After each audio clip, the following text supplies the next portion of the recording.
Salut à tous, merci de nous rejoindre. Communal du 17 mai 2020, information politique en lice après maintes épreuves de présélection. 3 seulement ont finalement pu tirer leur épingle du jeu. Sur la ligne d'arrivée figure en bonne place, sans surprise, dit-on, les deux partis pro talons. UP et BR réunissant à eux seuls plus de 77% des suffrages, suivis du parti FCBE avec 14,98% des voix en cumul national. Le PRD et l'UDBN n'ayant pu atteindre la fameuse barre des 10% de suffrages exprimés au niveau national ont vu leur rêve éteindre. Résultat définitif des municipales du 17 mai, le triomphe de la réforme du système partisan, regard croisé d'un éditorialiste et d'un politiste. À ma droite, sur ce plateau, Nathanaël Kitty, politiste. Il est enseignant-chercheur en sciences politiques. Et sur ces questions, plus d'une fois, nous l'avons suivi. Beaucoup de satisfaction, sans doute, nous dira-t-il, à sa prise de parole concernant cette issue des plus inattendus à ce scrutin. Nathanaël Kitty, bonjour. Bonjour Joël, bonjour cher ami. Merci de nous rejoindre. Je dis aussi bonjour aux amis téléspectateurs. Vous répondre à leur façon. Merci d'être là à nos côtés ce matin, tout rayonnant, au lendemain d'un scrutin qui n'était pas gagné d'avance. Comment on se sent après avoir suivi un scrutin comme celui-là? Oh, moi je ne suis pas satisfait. On reviendra vers vous, ce n'est pas encore l'émission. En face de vous, pour nous accompagner, il aura beaucoup manqué, dit-on à ce plateau, en tout cas, pour vous qui l'avez réclamé, il est là. Vincent Folly, éditorialiste. Il est le directeur de publication de la Nouvelle Tribune, le quotidien qui n'est plus à présenter. Vincent Folly, bonjour. Bonjour Joël. Merci de répondre à notre invitation. C'est toujours un honneur pour moi. En tout cas, chers téléspectateurs, surprise pour surprise, ça fait 2 ans. Ce n'est pas heureux, mais il faut le dire, 2 ans qu'il aura manqué à l'appel dans les kiosques. La Nouvelle Tribune, oui, on célèbre à cette façon-là, avec beaucoup de tristesse, oui, cette absence dans les kiosques. Anniversaire dans la tristesse. Vincent Folly, et comment ça se vit au niveau de la rédaction? Vous avez fait un tour là pour marquer ces 2 ans d'absence? Un tour où? Au niveau de la rédaction? Je suis à la rédaction tous les jours. En permanence, ok. Bien sûr. La veille, dites-moi, beaucoup d'optimisme. c'est 2 ans que le journal, ça fait 2 ans que le journal est interdit. Tout à fait. De manière illégale. S'il vous plaît. Et ça fait 1 an que j'ai gagné le procès. Je peux le dire aujourd'hui. J'ai gagné le procès. Des motifs de satisfaction. L'arrêt de la Cour est connu, mais je n'ai pas eu l'arrêt de la Cour. Et voilà, nous sommes là dans un état dit de droit. On peut en parler. Vous vivez ça comment? Très bien. On reviendra vers vous sur notre plateau. Ne vous en faites pas pour mieux apprécier comment on peut vivre une situation comme celle-là et se maintenir debout. Et il paraît que c'est le secret de l'endurance communale et municipale du 17 mai. Ceux qui nous réunissent ce jour-ci, ils sont depuis peu situés, les formations politiques qui ayant pris part. L'un des grands enjeux de ce scrutin, mesdames, messieurs, c'est bien le taux de participation. Officiellement, c'est connu, la Sénat aura annoncé le chiffre de 49,14%. Nathanaël Kitty, une surprise pour vous, en dépit de la pandémie et des appels au boycott. Un scrutin qui aura donné un taux de participation des plus satisfaisants, ça on peut le dire.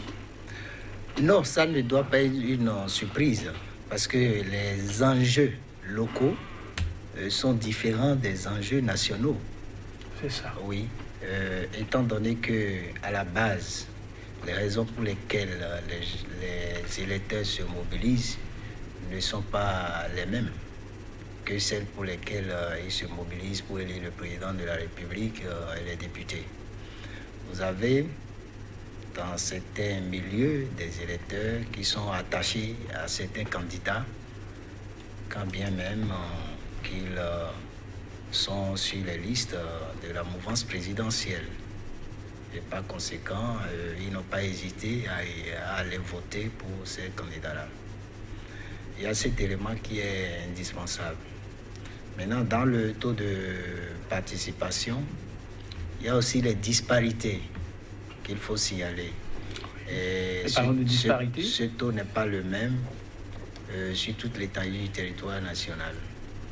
Vous avez dans les grandes villes comme Cotonou et Porto-Novo, le taux est bas, alors que vous avez dans les communes rurales le taux qui est élevé. Donc les populations ou bien les électeurs, selon qu'ils appartiennent ou qu'ils vivent dans ces milieux-là, ne perçoivent pas les enjeux électoraux de la même manière. Donc, il y a ces éléments-là qu'il faut prendre en compte pour analyser ce taux de participation. C'est vrai qu'on peut s'étonner de ce que, malgré l'appel au boycott, les gens se soient mobilisés pour aller voter, pour qu'on ait ce taux de participation. Et puis, malgré la menace de la maladie de pandémie, de Covid-19. Donc, je l'ai dit tantôt, du moment où les enjeux ne sont pas les mêmes, aussi bien au niveau national qu'au niveau local, du moment où les registres sur lesquels les électeurs sont mobilisés pour les élections municipales et communales ne sont pas les mêmes que les registres sur lesquels ils sont mobilisés pour les autres élections. C'est normal qu'on ait ce taux-là. Maintenant, quand on jette un coup d'œil à 2015, on voit en 2015, dans des conditions normales, il y avait un taux de près de 60%. Oui, encore 57 et 56. Voilà. Et ça, il faut dire que tout était, comme on peut dire, presque rose. 2015. Est-ce qu'il faut les comparer? Tout était presque rose en ce moment-là. Alors, Vincent Folly, par rapport à ce taux de participation qui, pour certains, n'était pas gagné d'avance, qu'est-ce que l'éditorialiste en dit surtout? Non, l'éditorialiste passe d'abord par les faits. Oui. Et ce qui me gêne, c'est le professeur l'a dit tantôt que ce sont des élections de proximité, que c'est normal, que pour ces genres d'élections, c'est la population à la base qui se mobilise. C'est vrai. Hein? Mais je dois dire que le taux tel que présenté en milieu de journée, oui, à la mi-journée, par nos amis des OSC, en qui j'ai des doutes. Et moi, ça me pose un problème. Oui, les OSC, je ne les comprends pas. Je ne comprends pas toujours leur position.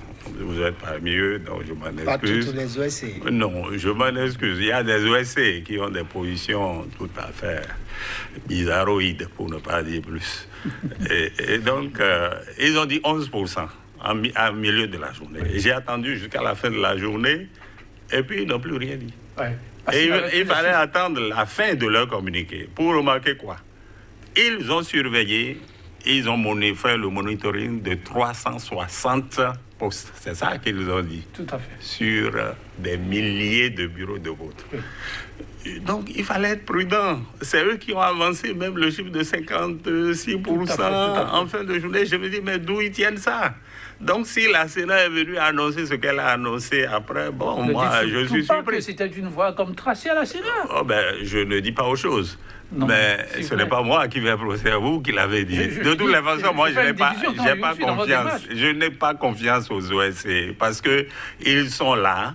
La situation n'est pas bonne. Le système qui amène aux élections n'est pas accepté par tous. Mais ils se disent, oh, bon, nous, on va faire parce qu'il faut quand même des gens pour être présents, pour suivre les choses. Bon, je ne comprends pas cette théorie. Ceux qui sont au pouvoir aujourd'hui, quand ils étaient OSC, mais ils avaient une position beaucoup plus radicale. On les a vus. Ils tenaient tête au gouvernement par la suite pour faire adopter la LEPI à l'époque. Donc, c'était des gens qui avaient des positions très dures. Aujourd'hui, on voit des OSC qui s'alignent sur les positions du gouvernement. Moi, ça m'étonne. Cela dit, le taux de participation, moi, j'ai des doutes dessus. Mais je suis d'accord avec lui que c'est des élections de proximité.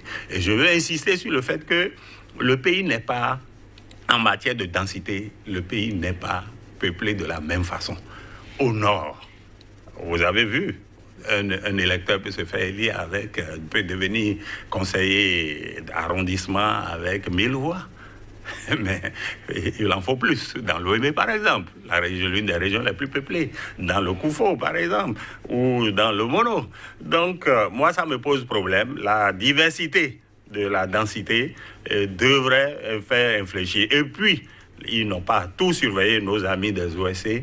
À 360, ils ne peuvent pas parler globalisé avec autant de certitude sur ce taux de 56% qu'ils ont annoncé, que le gouvernement a bien revu à la baisse pour une première fois.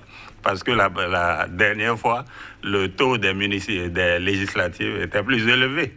Alors que nous avons tous constaté qu'il n'y avait pas. Le gouvernement, c'est la Sénat. C'est une institution indépendante. Vous croyez? Vous me dites des choses ce matin-là. Non, je le dirai le soir aussi, cher ami.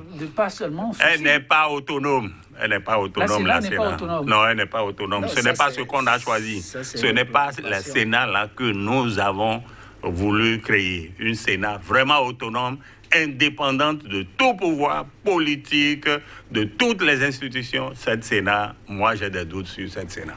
C'est moi ça. Bon. Une parole est libre aussi. Oui, au-delà de ce que M. Vincent Folly a dit, il faut ajouter qu'on peut trouver d'autres explications au taux de participation. Comme quoi? Vous avez par exemple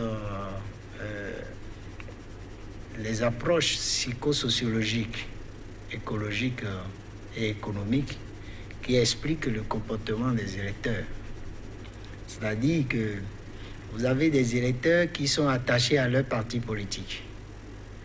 Et tant que le parti est en lice, c'est qu'ils doivent sortir et aller voter. Vous avez des électeurs qui ont été victimes des politiques publiques du gouvernement et qui attendent les élections pour manifester leur mécontentement. Donc du moment où il y a eu élection, ils ont la possibilité de manifester ce mécontentement dans les urnes. Donc, ils sont allés voter. Et vous en avez aussi des territoires sur lesquels, lorsque vous jetez un regard rétrospectif, vous vous rendez compte qu'il y a une manière de voter sur ces territoires-là. Il y a un parti qui est resté dominant sur ces territoires-là.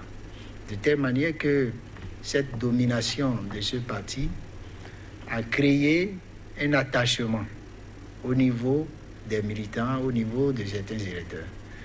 Donc, ceux-là également sont allés exprimer leur vote tel qu'ils ont l'habitude de le faire. Donc, il y a autant de raisons qui peuvent expliquer ce taux-là que nous avons obtenu. Mais, fondamentalement, l'enjeu n'est pas le même au niveau national. C'est plus qu'évident. Alors, oui, Vincent Folly, vous voulez compléter? Non, ça dit la même chose, sauf qu'il a ajouté des termes du jargon de l'université. Il a parlé de conditions socio-psychologiques, c'est ça, vous avez dit? Oui. Bon, moi, je veux des statistiques qui me prouvent que les gens sont allés voter, tels gens sont allés voter. C'est le cas qui soulève le plus de problèmes, c'est le cas de Parakou. Mais lorsqu'on prend le vote de Parakou et lorsqu'on compare au vote de Tchaourou, d'où est originaire le propriétaire de ce parti qui s'est désisté, ça pose problème. Comment explique-t-on que dans la ville d'origine du leader des FCBE qui a démissionné du parti, comment expliquer que le vote ne s'est pas déroulé comme ça s'est déroulé à Parakou? C'est une étude de cas que les professeurs vont nous expliquer demain. Non, vous retrouvez ça dans ce que je viens de dire. C'est-à-dire? C'est-à-dire que quand vous prenez Parakou, vous aviez un parti qui était dominant dans le conseil communal sortant. Oui. Et le même parti a confirmé sa domination. Donc vous trouvez l'explication dans les raisons que j'ai avancées tout à l'heure. Ben, il y a aussi qu'il y a les déçus. Les déçus qui sont allés, de la politique appliquée par celui qui dirige. Aussi, je l'avais dit. Oui. Et lorsque vous prenez l'exemple de Tchaourou, dont vous parlez, vous avez des gens qui sont attachés à certaines personnes qui étaient sur la liste BR ou UP. Ou bien d'autres également qui sont attachés à leur parti, à leur logo. Et du moment où ils savent que le parti est en lice, ils ne veulent pas comprendre si tel a démissionné ou tel autre a démissionné. Donc, ils sont allés exprimer... Non, à Tchaourou... C'est ce qu'il explique, c'est qu'à Tchaourou, le leader, on le connaît, c'est Boniaï, il dit « Je me retire ». Il se trouve que le score là, parce que le constat d'ensemble, c'est quand on prend la partie septentrionale, on constate que les FCBE ont fait un score plus qu'honorable. Oui, c'est ça que j'expliquais. Mais quand on vient à Tchaourou, d'où vient fortuitement le président d'honneur, le score n'est pas honorable, là. Oui, il n'est pas honorable. Pourquoi? Parce que vous avez peut-être une bonne partie d'électeurs qui est restée à la maison, mais qui, si elle était sortie, pouvaient voter pour le parti de ce leader dont vous parlez. Okay. Et pourquoi ils sont restés à la maison? Ils sont restés à la maison pour rester solidaires vis-à-vis de la consigne de leur leader. Okay. Bon, certainement le mot d'ordre, moi je me dis que comme il est originaire de Tchaourou, le mot d'ordre est passé justement plus facilement là-bas qu'ailleurs. Oui. Au sud, le mot d'ordre est passé, puisque les FCBE n'ont rien eu. Au sud, c'est-à-dire la zone, non, ça la région méridionale. Dire que les gens ne sont pas sortis pour voter pour eux. Ah, ça, je ne sais pas. Oui, c'est-à-dire là-bas, vous avez maintenant les autres électeurs qui sont des électeurs rationnels. Il y en a pas à Tchaourou même là, c'est-à-dire parmi ceux qui ont voté pour FCBE, c'est des électeurs que nous appelons les électeurs rationnels. Il y a des irrationnels ailleurs. Ils estiment que tel est en liste.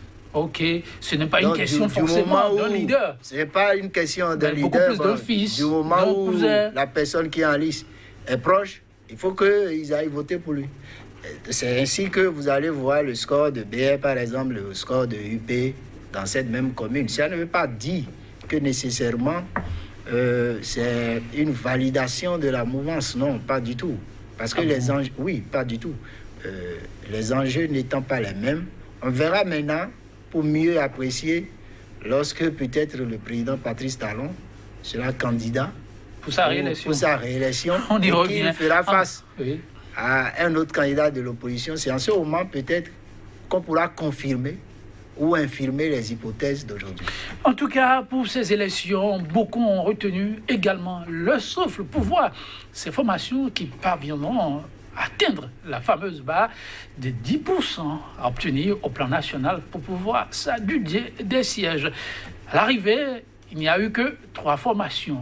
Dans la liste, il y avait une formation qui, pour certains, pourrait bien décrocher la palme d'or, mais qui n'y est pas parvenu. Il s'agit du PRD. Avant d'apprécier ce score du PRD, Vincent Folly, 3 formations, 2 formations proche du chef de l'État.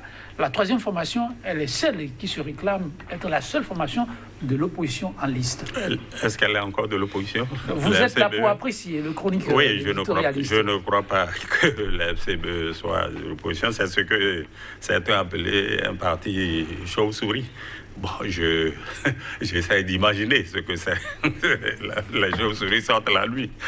Donc, on ne peut pas les distinguer dans la journée.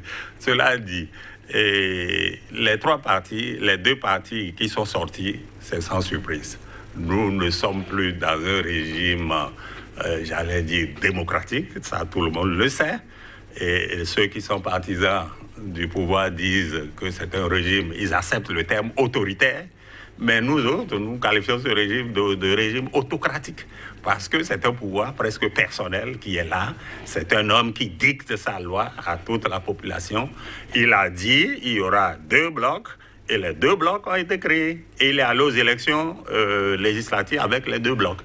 Mais arrivé au communal, il a vu qu'il ne pouvait pas maintenir la même dynamique.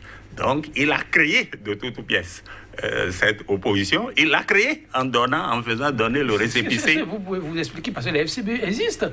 Ils existent, mais vous avez vu toutes les péripéties qui ont abouti à l'éclosion de la liste jusqu'à la veille, ou presque l'avant-veille, où le président du parti a démissionné. On n'a jamais vu ça dans notre pays.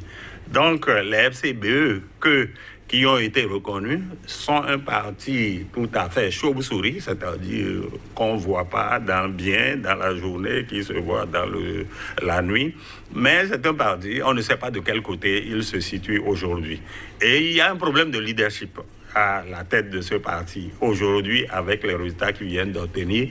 Est-ce que les choses vont tourner dans un certain sens? Je ne sais pas. Toujours est-il que voilà, le chef de l'État voulait 2 partis, il les a eus, il a fabriqué un 3e, et il a eu le 3e parti, qui est le FCBE. Avant ça, il y a des partis qui disent qu'ils sont de la mouvance. C'est le cas de l'UDBN et du PRD.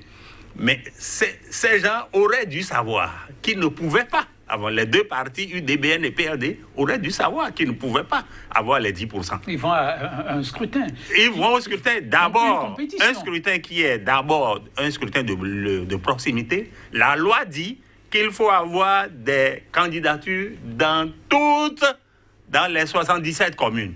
Ce n'est pas possible. Nous ne sommes pas... On est où, là? Le Bénin doit être un pays particulier. Où... Mais regardez, même en France, les gens vont... Ils sont candidats dans les municipalités, dans les communes où ils se sentent forts. Mais nous, on a pris une loi pour dire que tout le monde doit avoir... C'est-à-dire que tous les partis en liste doivent avoir des candidatures dans les 77 communes. Oui, ce n'est pas possible. C'est-à-dire qu'à l'étape de la... Non, c'est une option qui est suicidaire et antidémocratique. Pourquoi? Parce qu'on venait de commencer un nouveau système, un système partisan. Votre thème, c'est de voir si le système partisan est un triomphe, s'il a réussi. Oui. Pour moi, c'est un échec du système partisan. Et je vais l'expliquer tantôt. On a 3 formations, là. C'était pas gagné d'avance. Non. On arrive avec 3. Non. Qu'on ne nous parle pas du trop grand nombre de partis par le passé. Le diagnostic est bon, il y avait beaucoup de partis. Mais combien de partis étaient représentés à l'Assemblée par le passé? Il y avait moins d'une dizaine. Moins d'une dizaine qui étaient présents. Il y avait des coalitions de partis, mais au finish, il y avait le PRD, la RB, on peut les citer. Hein. Et il y avait une dizaine de partis qui étaient présents régulièrement à l'Assemblée. Quand nous avons aujourd'hui, on a 5 partis. Mais qu'est-ce qu'on a créé? On dit qu'il y en avait 200, il y a 5. Mais qu'est-ce qu'on a réussi? Les 5 qui sont là, d'après le système, ne peuvent pas survivre. Et surtout pour l'élection locale, un parti comme l'UDBN n'a aucune chance d'avoir les 10%.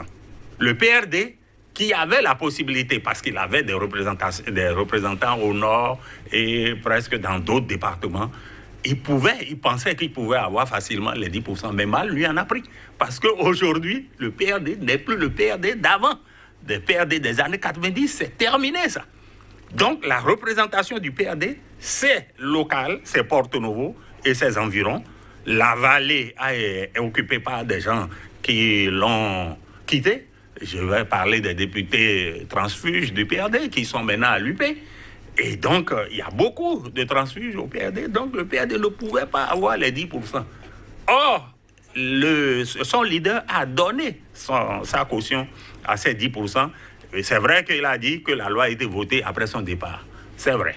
Le dernier code a été voté en novembre 2019. C'est après le dialogue, le professeur peut me reprendre, hein, après le dialogue que le PRD n'était plus au Parlement.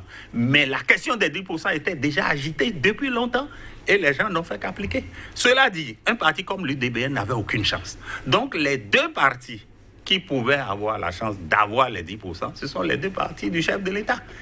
Et, par surprise, le parti que le leader du FCBE a quitté.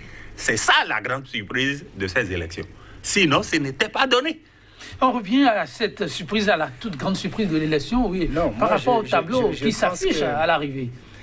Je pense qu'il faut qu'on retienne qu'un parti ne va pas aux élections uniquement parce qu'il faut gagner des sièges. Ah bon? Oui. Parce que les élections... Il va aux élections encore pourquoi d'autre? J'ai dit uniquement. Oui, vous avez dit parce uniquement, qu'il faut gagner des sièges. Il faut quoi d'autre? De la visibilité? Parce que les élections permettent aussi de tester la popularité du parti. Ok. Voilà, on se rend compte, on a une idée de la popularité du parti aussi. Donc même s'ils n'ont pas gagné de sièges, je pense que... On va apprécier leur performance. Voilà, l'UDBN, le PRD. Les élections ont permis d'apprécier leur performance. Et se projeter dans l'avenir. Non, le professeur est indulgent. Un parti comme le PRD, excusez-moi, de l'UDBN, je prends la parole rapidement.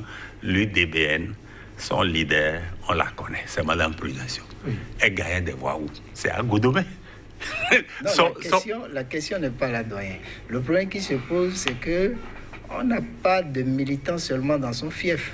On a des militants sur toute l'étendue du territoire national. Et pour les locales, on peut se poser des questions sur la stabilité de ces militants-là. Est-ce que ce sont des vrais militants du parti ou bien des militants qui ont eu l'opportunité de se mettre sur une liste pour aller aux élections? La réponse c'est plutôt ça. Parce que moi, je sais que ce qui s'est passé au Nord... C'est dans le temps qu'on va apprécier la performance de ces partis pour valider ces hypothèses. Mais quand on veut parler du PRD, le PRD n'a pas à démériter, à mon avis, quand bien même qu'il n'a pas eu de siège. On reviendra à la question du PRD. Maintenant, oui, la configuration la du configuration PBR dont vous parlez là, la configuration dont vous parlez là, c'est une configuration que nous avons à cause des règles d'attribution de sièges, c'est-à-dire les 10% Il n'y a pas que ça. dont vous avez parlé. C'est aussi une configuration que nous avons parce que les élections municipales et communales de 2020 ne sont pas des élections comme les autres. Ce sont des élections auxquelles tous les partis n'ont pas participé. Absolument. Donc, si tous les partis avaient participé à ces élections-là, je ne pense pas qu'on ait cette configuration-là. Mais à l'arrivée, on a cette configuration-là à cause de cette règle-là. Je pense que c'est une règle injuste. C'est une règle très injuste. Parce que, pour deux éléments. D'abord, on a fait le débat ici plusieurs fois. Oui. Même l'appliquer aux législatives n'est pas recommandé pour les régimes présidentiels. Nous sommes dans un régime présidentiel où le chef de l'État est élu au suffrage universel direct, où il a des possibilités de contourner le Parlement pour gouverner. Donc, dans ce cas-là, on ne peut plus mettre cette règle-là. Cette règle est mise souvent dans les régimes parlementaires où il faut stabiliser l'exécutif. Il faut avoir un exécutif stable sur une durée longue. Donc, on met ces règles pour éliminer les petits partis. Mais nous, ici, nous l'avions non seulement mise pour les élections législatives, mais nous l'avions encore maintenue pour les élections communales et municipales, alors que dans la réalité, le mandat ici est impératif. C'est-à-dire que vous êtes conseiller d'une commune. Oui.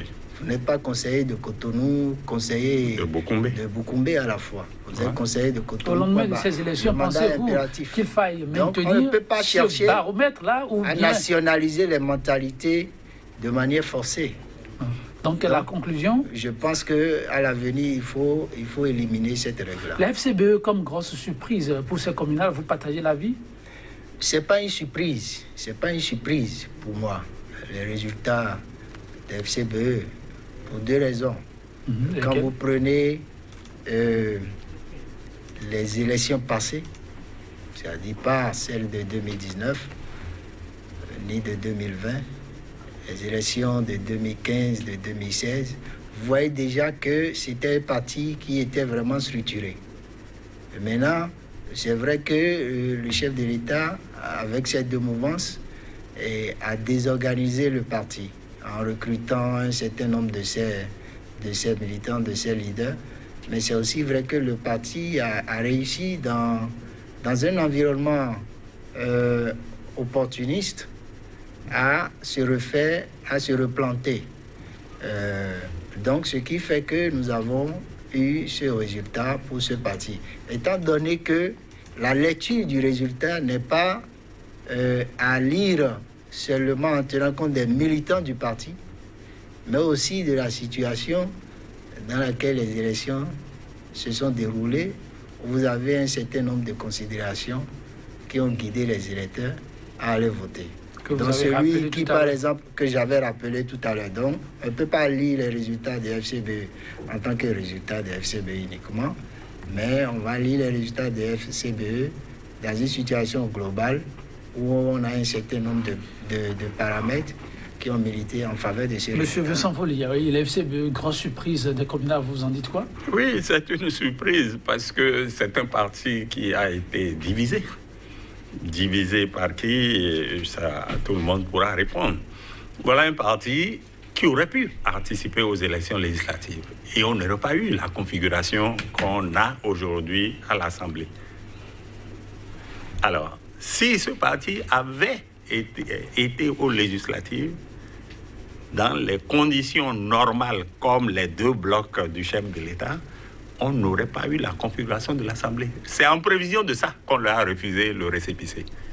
Et c'est pour ne pas leur donner la chance d'avoir une grande partie des mairies qu'on a fait ce qu'on a fait avec le groupe des Hunkwe.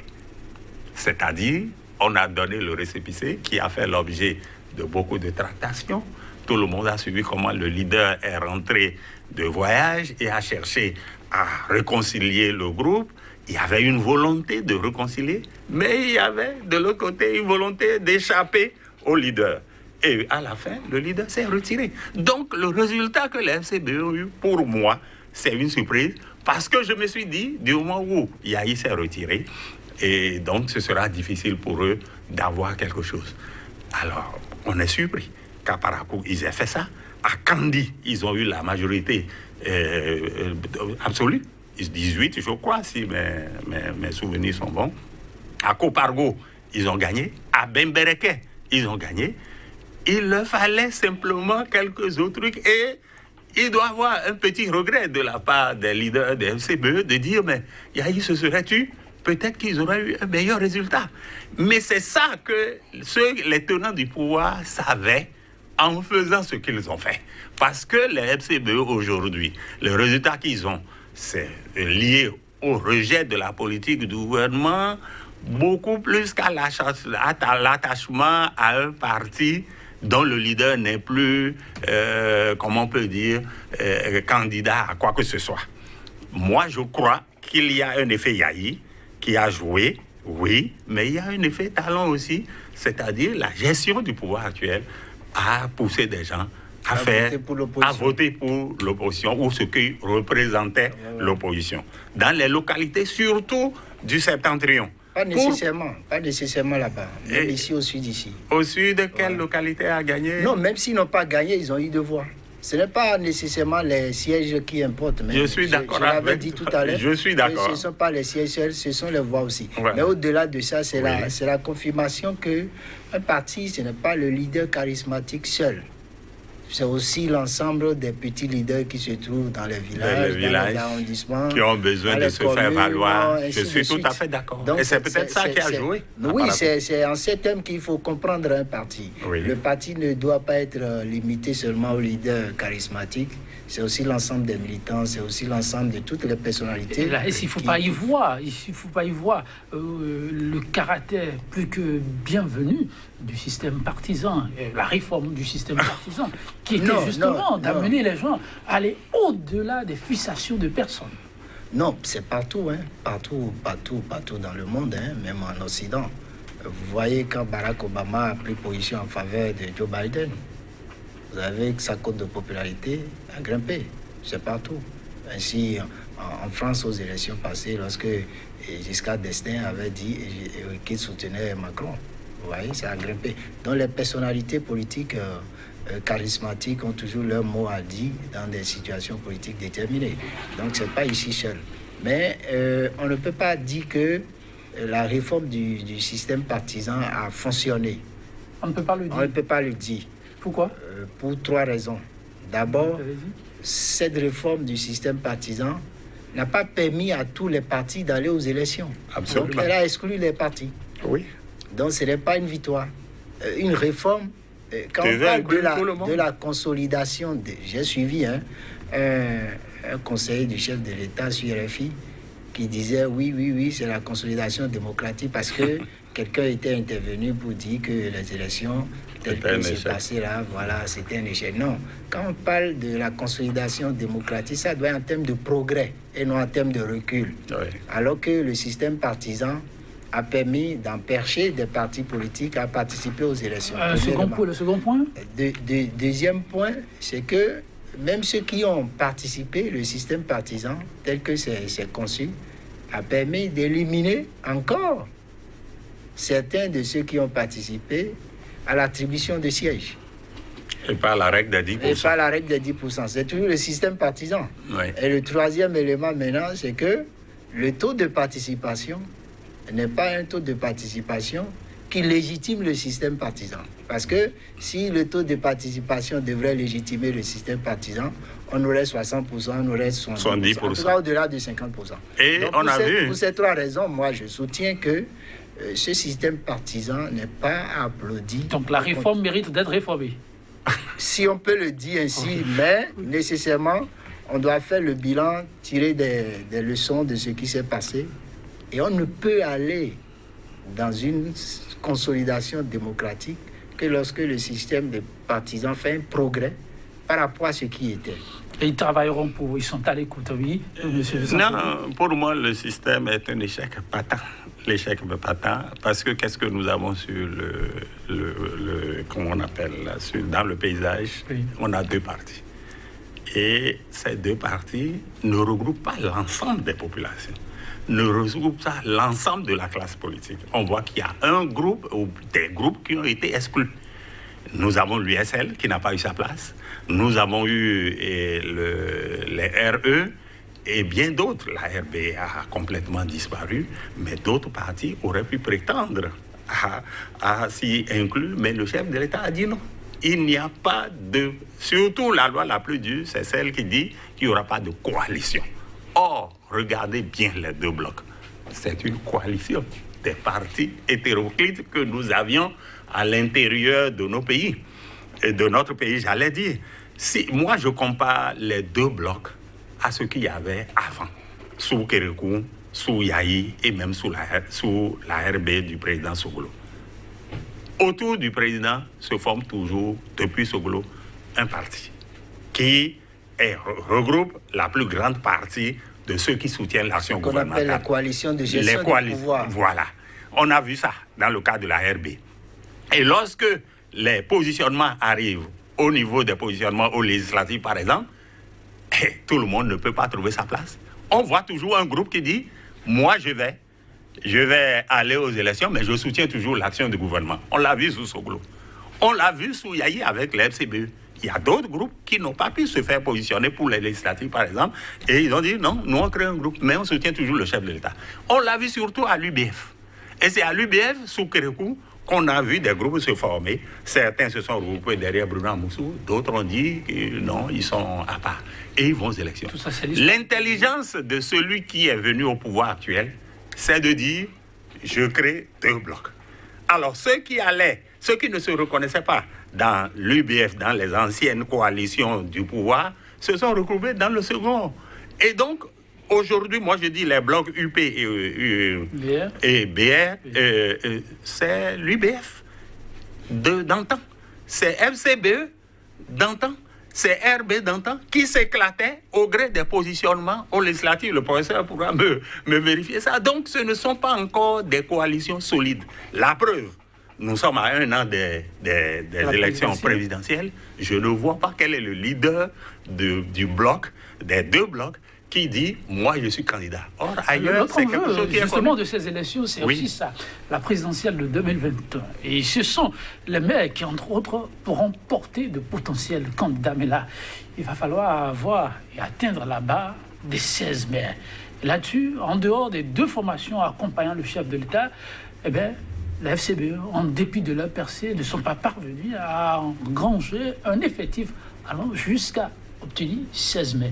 Comment entrevoyez-vous alors l'avenir dans ce sens-là? Moi, j'ai beaucoup lu sur ça. Les gens essayent de dire tout est joué d'avance, ainsi de suite. Non, moi, je n'ai pas cette lecture. Mathématiquement? Moi, je n'ai pas cette lecture. Pourquoi? Oui. Quand vous prenez la Constitution, vous prenez laquelle? également le en vigueur. Révisé, en vigueur. Vous prenez même le code électoral.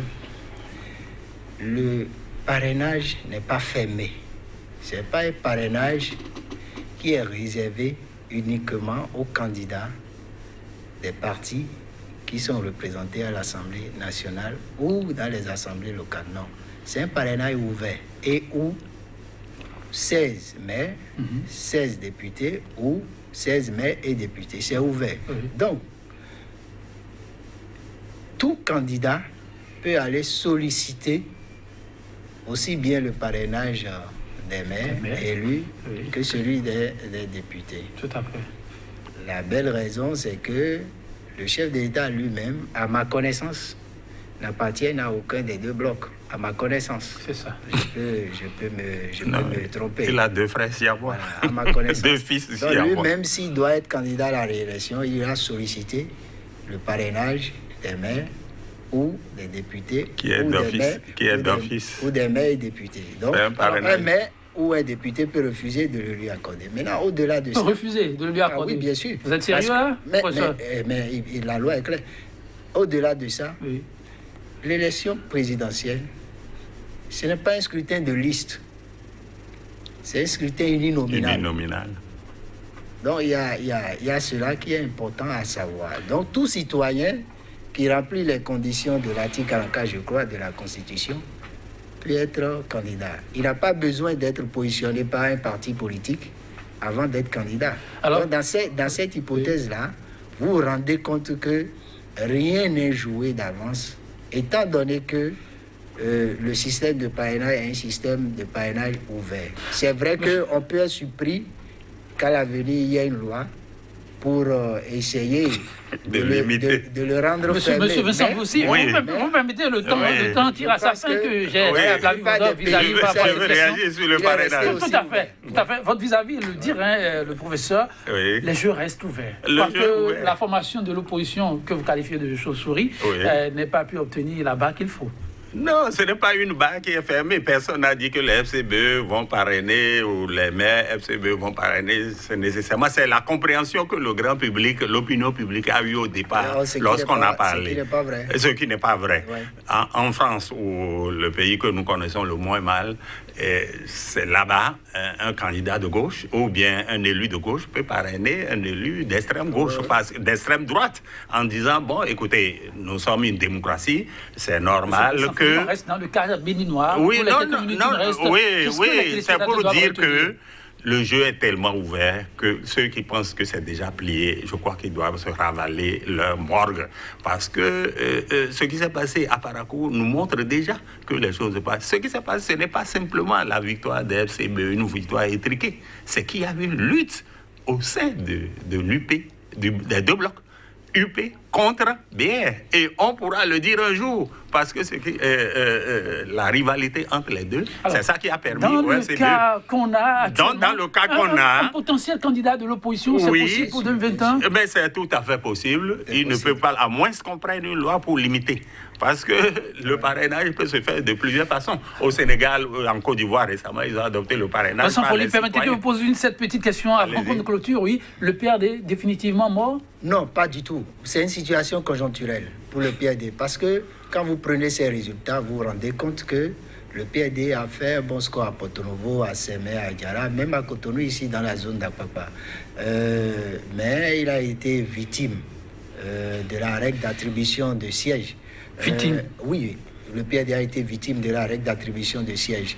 Il a réussi à confirmer... On reviendra sur la question, M. Vincent Folli, le PRD est définitivement terminé ? Le PRD ne serait pas terminé si les lois liberticides que le PRD a contribué à prendre, si ces lois-là sont abolies, à savoir la loi qui oblige tous les candidats, tous les partis à être présents partout pour une élection locale, ce n'est pas possible.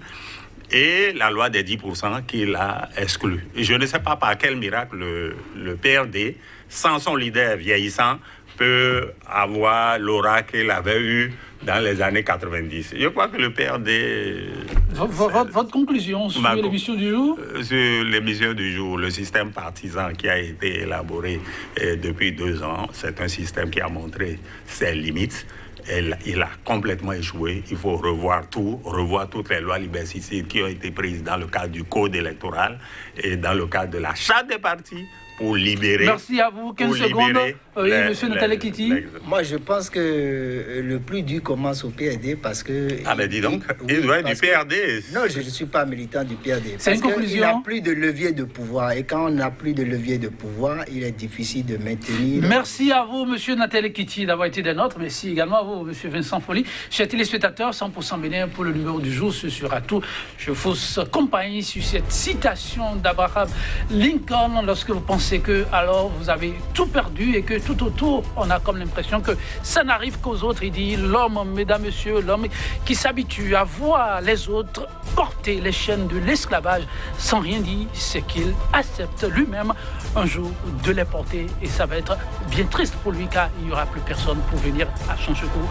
Prenez garde car ça n'arrive pas qu'aux autres. 100% Bénin pour le numéro du jour, ce sera tout. À très bientôt pour un autre plateau, toujours avec le même emprunt. Au revoir.